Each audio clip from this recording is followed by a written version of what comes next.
Tom, where did this idea come from? Why did you just decide to start just randomly sticking art up?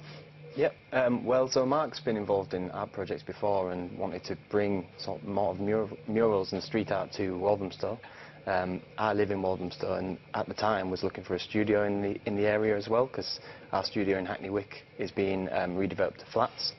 Realised that there wasn't many studios available, and so we've sort of linked the two together to try and create a community hub where there'll be studios and the community can come and do workshops for free. And so what's your involvement in this now? Tom's an artist, you work in IT, how did you get involved? I've just got a love for street art and public art, and once I linked up with Tom and Craig, the artist collective known as Static, we decided that there's a bigger problem to solve around affordable studio space. So within about 5 years, about 14,000 artists. There's 14,000 artists in London. About 4,000 of them in five years' time won't have a place to call their own and ply their trade. So we want to really bring more studio space to London, but more importantly, Waltham Forest. They've only got 78 studios. Hackney's got about 1,200. So we really want to try and build up. Yeah, we want to bridge that gap. Yeah. And what you're doing right now, you've been going around Waltham Forest and just sticking up pieces of street art, murals, just randomly out of the blue.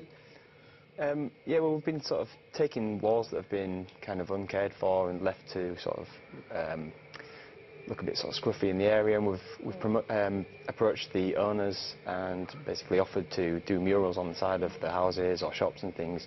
We're funding it ourselves at the moment, and basically, yeah, trying to sort of bring art to the area. I mean, it's so interesting just reading up on this and just looking at the work you do. I've got a friend of mine visiting from Mauritius. I was out with dinner there yesterday, and she said, how come there's no colour in the houses in Mauritius? We have red, we've got blue, there's no colour. I said go to Notting Hill Gate, but that's all I could really recommend in terms of colourful property.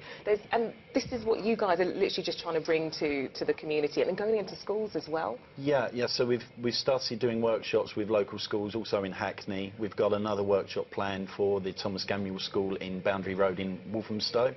We're actually painting their porter cabins with an artist we've worked with, and then following up that with workshops as well. So we basically want to lower the barriers to creative subjects in the schools. Between 2003 2013, there's been a 50% drop in design and technology. The Warwick Commission report has really stated that there's been a significant drop in craft-related subjects. We want to try and lower the barriers to that and provide free periodic workshops when we get our studio space. In return for cheaper rent, below market value, the artists agreed to put on free workshops every month. So we really want to bridge that gap between the artistic community and the local community. And so far, you've managed to raise almost £18,000, and that was just through crowdfunding alone, but you need more money, and this is what you're trying to get from the Mayor. Yeah.